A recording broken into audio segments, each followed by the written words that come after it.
I have the privilege to invite to the stage a good friend that have Brazil in his agenda, in his mind, and his vision. I remember very recently I had a conversation with my dear friend Ibrahima Cheikh. How are you, my brother? I am very well, and let me second the idea of having a panel entirely dedicated to women at the forum. This is something I strongly support, being a gender-sensitive person.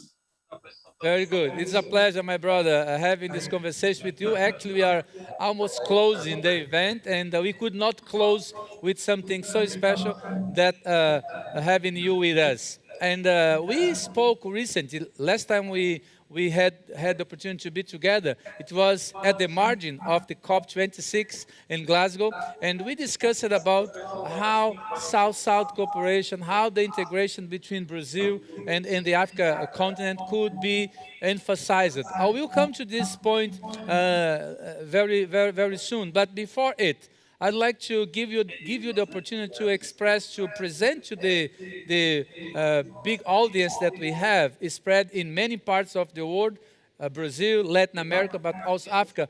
What is the role of the African risk capacity in order to mitigate disaster risks in Africa? Well, Joe, as you and I spoke about this many times, and recently in Glasgow, when you look at climate change in the African continent, it's truly an existential crisis, I should say, because it affects food security, it affects the livelihood of many Africans, even though we don't contribute to the greenhouse gases like other countries. But nevertheless, as a continent, we do actually suffer from the impact of climate change. And that is why the African Union decided, in order, while we're waiting for the international community to come to support, it was important for the African Union to take the leadership by creating an institution and make sure that we make Africa more resilient. And the way we're doing that is, number one, helping the African country themselves to profile the risk they're exposed when it comes to climate change. Here we're talking about drought, flood, and tropical cyclone. And that profiling of the risk is extremely important because it allows government to decide either to retain the risk or transfer the risk to the insurance market if they wish to do so. I think second, in many African countries, the importance of contingency planning and preparedness is such that if it is not in place, when there is disaster, often it affects the lives of many Africans and the livelihood as well. So our second intervention is all about preparing the countries themselves so that they can anticipate before disaster occurs. I think last, and I heard this conversation in the previous panel, is government decide to transfer the risk to the insurance market. We are actually willing and ready to help them and make sure they can actually, through a premium payment, transfer the risk to the insurance market so they can get additional resources and come to the rescue of vulnerable communities. Now, Joel, what I have just described to you, it's not just a concept, it's a reality in Africa.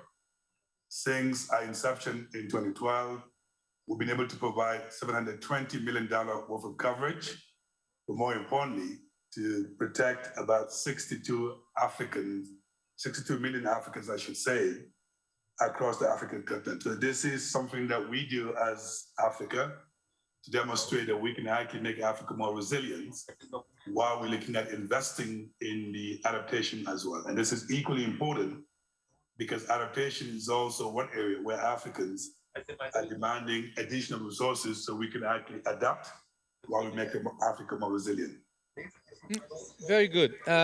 When we spoke many times, we got together. We brought to the conversation the need to South-South cooperation be included in the agenda. So we need to be smart enough to see what kind of experiences we can share in order to facilitate the knowledge and also the transfer of technology. I know that Brazil is in your mind. We have been discussing many times, and we come to the end of this conversation. We come to cooperation aspects. But before it, how do you see good examples, good practices of Brazil to be implemented in Africa? And I remember last year when Mozambique had the problem with the flood, we in Brazil we tried to bring some resources to Mozambique, but we can do this in many other countries within Africa. But from your experience, how do you see Brazil as a place to help Africa in the agenda of risky capacity? Well, George, first of all, at the African risk capacity, we believe that the only way to tackle this in a much more sustainable way is through what we call smart and strategic partnership. In other words, we can't do it alone. It's extremely important that we create the ecosystem and the space for other partners who have some know-how and technical expertise, joining what we provide, what I have just described earlier, so we can be effective. I think the platform you have here, George, today, I could not think of a better platform to bring the South-South cooperation together. Looking at your different speakers from different parts of the world, both globally and in Africa, you are providing the ecosystem and the opportunity to look at what's actually good in different parts of the world and bring it to the Africa, in our case, in the cooperation between Brazil and Africa. When I look at Brazil and look at your experience in dealing with floods, Brazil has tremendous experience in actually addressing flood issues, but you also have experience in addressing what we call prolonged drought in your country. So therefore, the issue of preparedness, early warning system, and response in some cases, this is something that Brazil has tremendous experience for, which we look at with a keen interest in making sure how we can benefit here in Africa.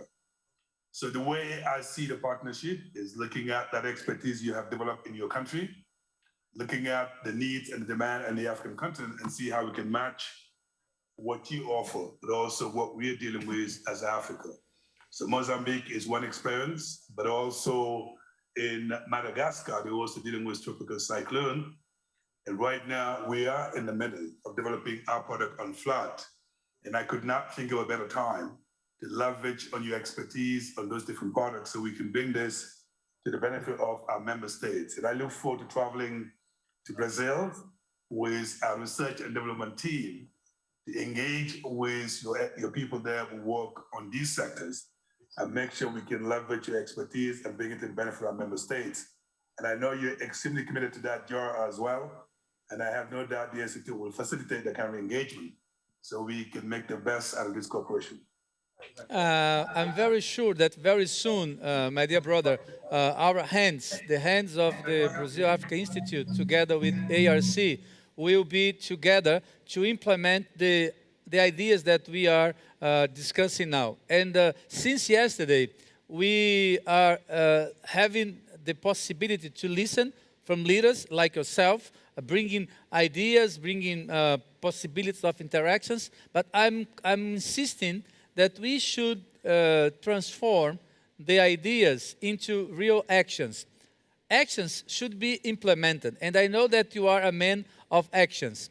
Last year, we start to think about the natural resources agenda, and now closing the event, I understand we need to work precisely in the way that Brazilian experiences can be deployed, can be present in Africa. So why I'm saying this to you is, I understand is the moment or the momentum that we can create now to bring ARC and IBRAF together to bring Brazilian experiences to Africa. 2022, I understand it will be a different moment, it will be different for everybody, and I'd like to invite your organization and yourself to come to visit us, to see in present, right, how we can work together. And yesterday, from the voice of President Lula and also President Kufu, both of them mentioned the word solidarity. And I'm bringing this to this conversation as well. Without solidarity, everything that we do doesn't have any meaning, doesn't need to go further. So Brazilians I understand they are very keen to have the solidarity word in the agenda, in the vocabulary. But we need to bring to Brazil the possibility to know what Africa needs. But also, I want to raise the point here that we want to learn as well from Africa. And ARC can teach, can give us good experiences as well. Most of the time, people think that Brazil will teach Africa. Yes, I understand we can give some good cases, but also we can learn from Africa. How do you think that we can learn from you as well?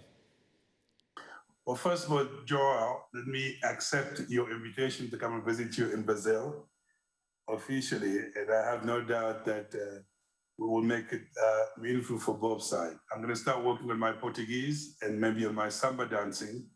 So when I come to Brazil, I can fit in right away. But let me also say, I mean, just what you say, I think the spirit of this partnership, it's a two-way street. It's certainly not us learning from Brazil alone, but the other way around, because we do actually have tremendous experience in dealing with tropical cyclone and flood in Africa. And I think this is going to be the mindset. It's really to be kind of a win-win relationship as opposed to a one-way street. I think second, you have expertise in profiling risk, in preparing yourself before you actually disaster occurs, in responding. And also on our side, we have a similar actually experience in Africa, which we'll bring to the table. So therefore, we'll be coming to Brazil to share the best practices in Africa, our experience on the continent. But I think what's important, Joa, in this case, is just to be mindful. And I say this over and over again. What we're trying to do here is to protect the vulnerable community across Africa, across Brazil. So if we manage to join our forces and be impactful from a human perspective, I think we'll achieve our mission. And that's really the spirit from this side.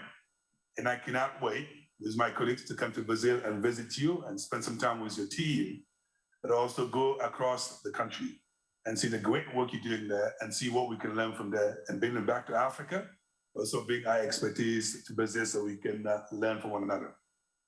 Very good. Looks like I'm very right when I say that you are a man of action.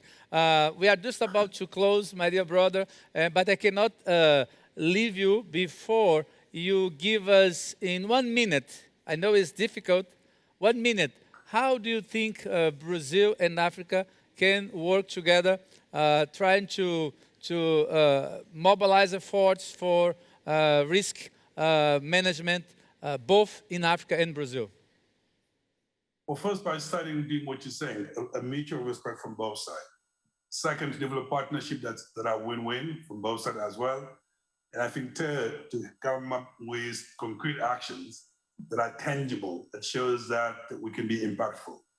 And you are also a man of actions, and I have no doubt together, we will make the relationship worthwhile from both sides. And that's the best I can do in 1 minute, Joel. Thank you very much.